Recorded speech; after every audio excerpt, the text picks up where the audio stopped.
Assalamualaikum warahmatullahi wabarakatuh. Nama saya Ilma Hafizotul Kolbi dari kelas 11 IIK 1. Saya akan menjelaskan materi ilmu kalam semester 1. Yang bab pertama, ilmu kalam. Bab kedua, sejarah ilmu kalam. Bab ketiga, aliran Syiah dan Khawarij. Bab keempat, aliran Qadariyah dan Jabariyah. Bab kelima, aliran Murji'ah dan Mu'tazilah. Bab keenam, aliran Asy'ariyah dan Maturidiyah. Langsung saja, bab pertama yaitu ilmu kalam. Secara etimologis, ilmu adalah suatu pengetahuan, dan kalam artinya perkataan atau percakapan. Sedangkan secara istilah, menurut Al-Farabi, ilmu kalam adalah disiplin ilmu yang membahas zat dan sifat Allah beserta eksistensi semua yang mungkin makhluk mulai dari penciptaan hingga kebangkitan berdasarkan doktrin Islam. Ilmu kalam dinamai juga ilmu usuluddin, ilmu tauhid, fikih al-akbar, dan teologi Islam. Ruang lingkup ilmu kalam ada 4. Yang pertama ilahiyah atau berkaitan dengan ketuhanan. Yang kedua nubuwah atau tentang nabi dan rasul. Yang ketiga ruhaniyah atau berkaitan dengan hal yang gaib. Dan yang keempat sam'iyah, yaitu berkenaan kehidupan setelah kematian. Selanjutnya bab 2 yaitu sejarah ilmu kalam. Pemicu timbulnya masalah kalam bukan dari sisi keagamaan, tetapi masalah politik. Persoalan politik bisa membawa kepada persoalan akidah dan masalah-masalah yang dibahas dalam teologi Islam. Pertikaian politik yang membawa dampak pada munculnya aliran teologi dalam Islam ini, pada mulanya hanya membahas tentang perbuatan yang bisa membuat seorang pelakunya masih dalam konteks mukmin atau kafir. Faktor-faktor timbulnya aliran-aliran ilmu kalam disebabkan oleh 2 hal, yaitu internal dan eksternal. Faktor dari dalam atau internal diantaranya 1. Dorongan dan pemahaman Al-Quran. 2. Perbedaan pemahaman terhadap dalil Al-Quran dan hadis. 3. Persoalan politik. Yang keempat, peristiwa majelis tahkim atau arbitrasi atau perdamaian. Faktor dari luar atau eksternal yaitu yang pertama, pengaruh pemikiran agama selain Islam. Yang kedua, penggunaan filsafat dalam membela akidah Islam. Yang ketiga, keinginan mutakalimin mengimbangi pemikiran filsafat. Selanjutnya bab 3 tentang aliran Syiah dan Khawarij. Yang pertama, aliran Khawarij. Khawarij secara bahasa diambil dari bahasa Arab khawarij, secara harfiah berarti mereka yang keluar.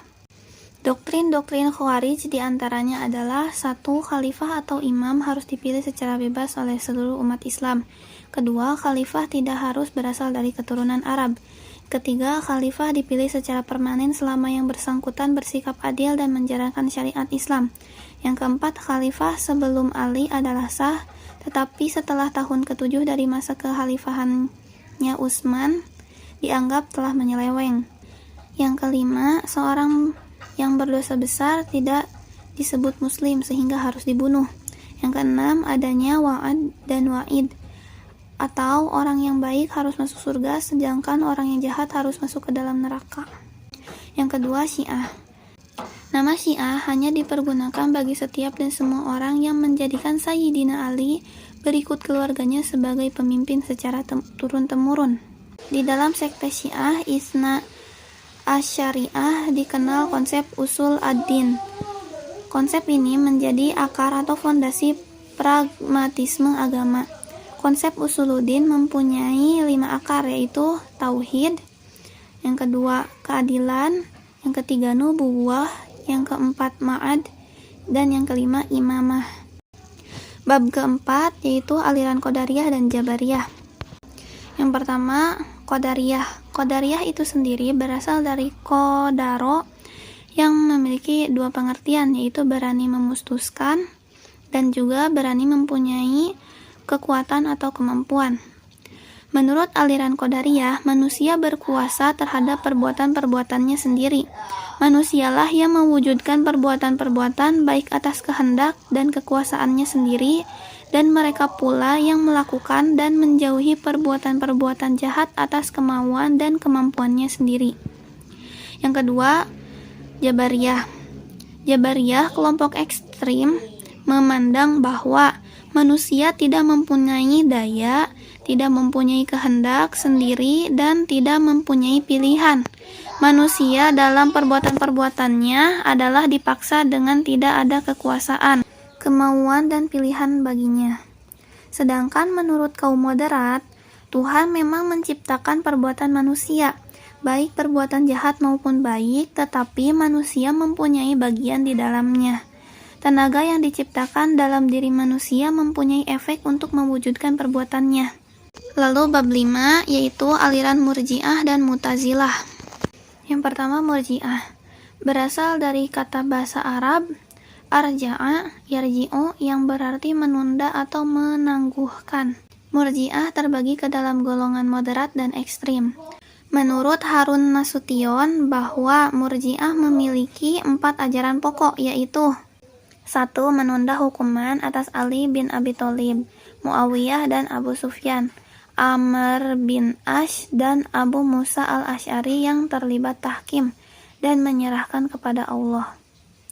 Yang kedua, menyerahkan keputusan kepada Allah atas orang muslim yang berdosa besar.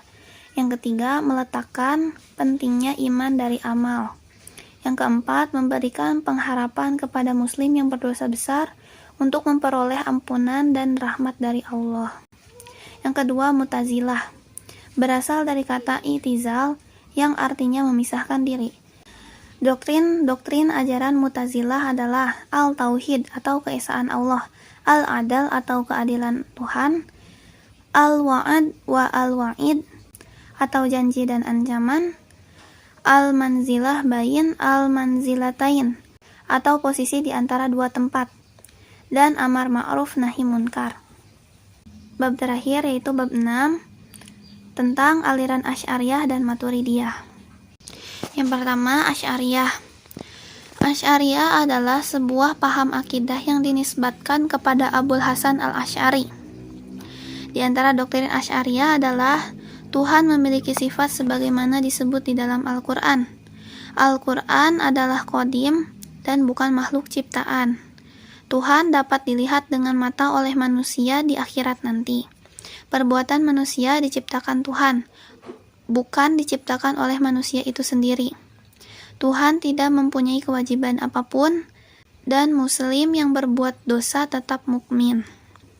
Lalu, aliran Maturidiyah.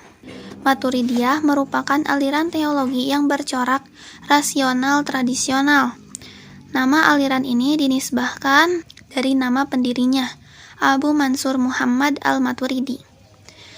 Doktrin ajarannya, yang pertama, mengetahui Tuhan dan kewajiban mengetahui Tuhan dapat diketahui dengan akal.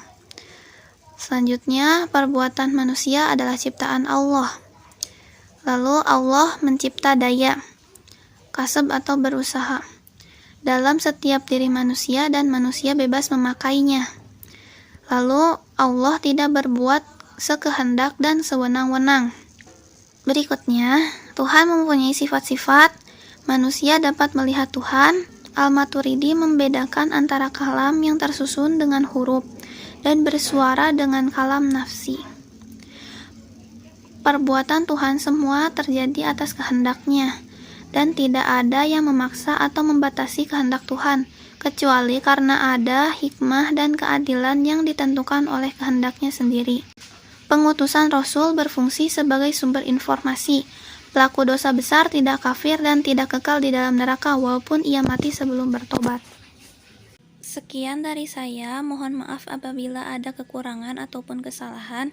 Terima kasih atas perhatiannya. Wassalamualaikum warahmatullahi wabarakatuh.